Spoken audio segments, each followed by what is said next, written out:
Imagine you're riding in a self-driving taxi on a California freeway at 60 miles per hour when suddenly, there's no detour warning. The car doesn't slow down. Traffic cones whip past your window. You're speeding through an active construction zone, and the AI driving you has completely missed it. That's exactly what happened to at least 13 Waymo passengers in real incidents across Phoenix and San Francisco over the past few months. And this week, Waymo issued a massive recall, not a quiet software update, covering roughly 3,900 of its Robotaxis. This isn't some distant possibility anymore. It's happening right now. Real passengers in real cars, rolling through hazard zones at highway speeds. Think about how surreal that is. Construction zones are one of the most basic challenges on the road. They're marked with bright orange cones, warning signs, temporary lane closures. A human driver spots them instantly. But Waymo's autonomous vehicles, which have been tested for years, somehow rolled straight through. And it's forcing us to ask a question that gets scarier the more you think about it. If an autonomous vehicle can't even recognize a construction zone, what else is it missing?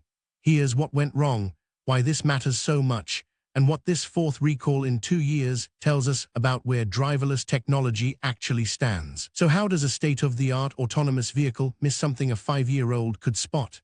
The answer involves how self-driving cars see the world. Waymo's Robotaxis use a combination of cameras, radar, and LiDAR. Think of LiDAR as like sonar for a car. It bounces laser pulses off objects to build a 3D map. But here's the problem. Construction zones change all the time. Traffic patterns change daily.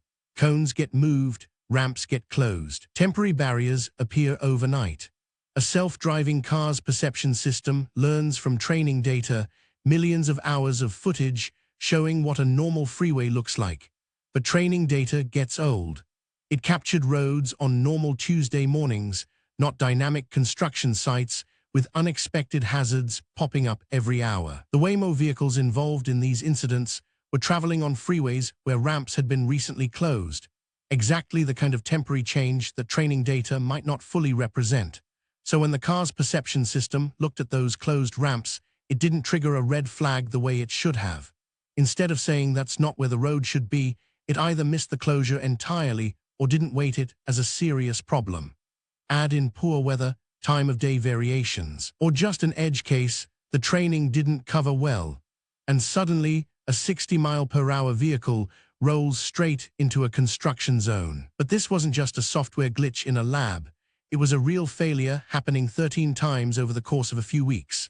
And here's what makes this incident even more telling. In at least one case, a Waymo Robotaxi drove through an active construction zone on California Highway 101 near San Mateo while passengers were on board. The vehicle didn't slow down. It didn't veer around obstacles. It just kept going. By the time police spotted the Waymo and initiated a traffic stop, the situation had escalated into something genuinely dangerous, a pursuit on a public freeway. That's not theoretical anymore. That's a real passenger being put at real risk because the AI system failed to recognize basic environmental hazards. And he wasn't alone. 13 separate incidents. Multiple passengers across Phoenix and San Francisco reporting the same fundamental failure, vehicles confidently navigating into construction zones at highway speeds. Some passengers didn't even notice until cones started scraping the vehicle or they saw warning signs whipping past. That's how oblivious these cars were being. The fact that it kept happening repeatedly across multiple cities and multiple vehicles, that's the smoking gun. It meant the underlying perception flaw was baked into Waymo's software architecture, not just a handful of corrupted data points or sensor malfunctions. Let's zoom in on one passenger's story. It puts a human face on this problem. A Waymo rider in San Mateo was in his Robotaxi when it entered a closed freeway ramp. He looked out the window and realized something was wrong. There were construction barriers everywhere. The road was literally closed. But the car didn't acknowledge any of it. It just kept driving forward. By the time police spotted the Waymo and initiated a traffic stop, the situation had escalated into something genuinely dangerous, a pursuit on a public freeway. That's not theoretical anymore. That's a real passenger being put at real risk because the AI system failed to recognize basic environmental hazards. And he wasn't alone. 13 separate incidents. Multiple passengers across Phoenix and San Francisco reporting the same fundamental failure: vehicles confidently navigating into construction zones at highway speeds. Some passengers didn't even notice until cones started scraping the vehicle or they saw warning signs whipping past. That's how oblivious these cars were being. Passengers were shocked to realize they'd driven into an active work zone.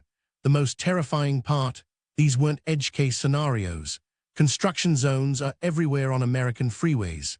They are temporary, they are common, and for a moment there, they were completely invisible to Waymo's AI. This is Waymo's fourth recall in just 2 years.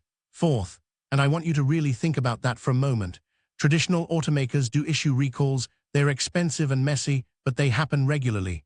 When Ford discovers an issue affecting 100,000 vehicles, they announce it and fix it. That's expected in the auto industry. But Waymo is recalling thousands of vehicles 4 times in 24 months. 4 separate, significant safety issues. That's a staggeringly high rate for a company that's claimed for years that its vehicles are ready for unsupervised, large-scale public deployment. The previous recalls involved obstacles detection failures, cars not properly handling certain traffic scenarios, and fleet management system issues. Those incidents were troubling in a more abstract way. They highlighted edge cases or system integration problems. But this one is visceral. This one involves real passengers being trapped inside moving vehicles, rolling through active hazard zones at highway speeds. It's not a theoretical problem. It's highways. It's real construction sites. It's danger happening in real time. And the pattern is becoming impossible to ignore. Every few months, another safety issue emerges that Waymo had apparently missed during testing. And that raises the uncomfortable question: if Waymo vehicles are truly ready for deployment, why do these problems keep surfacing? So what does this mean for the future of autonomous vehicles? First, it shakes public trust. Waymo has been very public about its ambitions. It wants to operate autonomous taxi fleets in multiple cities. It runs ads highlighting how safe its vehicles are. But when passengers report being chased by police because their Waymo didn't recognize a hazard zone, that message gets demolished instantly. Second, it fuels regulatory skepticism. National Highway Traffic Safety Administration, NHTSA, is already watching autonomous vehicle companies carefully. This recall will absolutely factor into any decisions about whether Waymo, or any company, gets permission to expand its operations or deploy driverless vehicles in new jurisdictions. Regulators are asking hard questions now. If these cars can't handle construction zones, what about other temporary changes to the road? Flooded lanes, accident scenes. Lane changes, the liability questions get even thornier. If a Waymo passenger gets injured because the vehicle failed to recognize a construction zone, the lawsuits could be enormous, not just for Waymo, but for every company considering autonomous ride-hailing. And the broader industry is watching.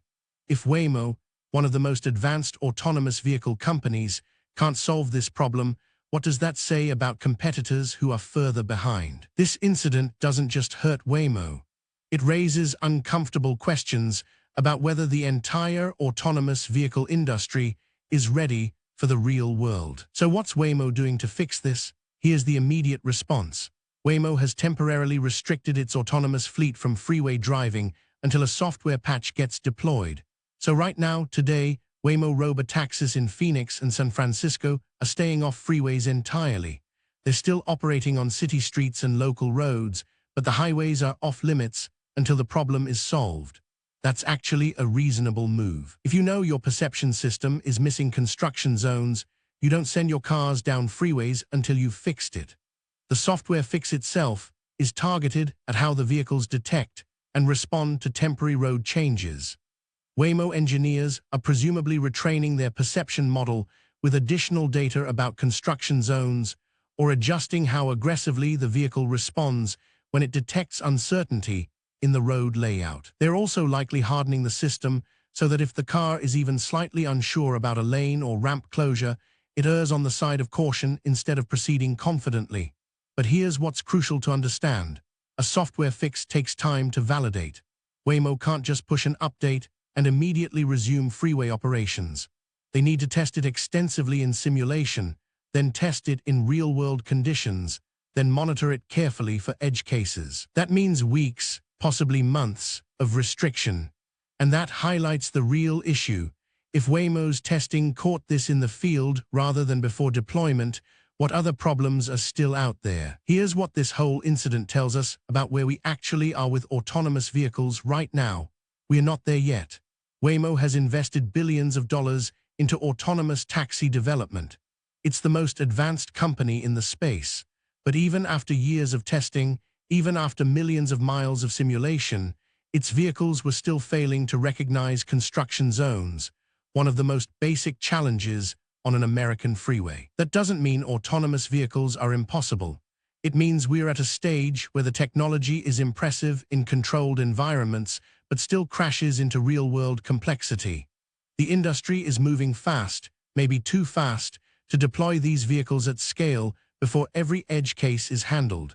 And this recall is a warning sign, not a death knell for the autonomous vehicle industry, but a wake-up call that the last mile of autonomy, moving from 95% safe to 99.9% safe, is genuinely hard.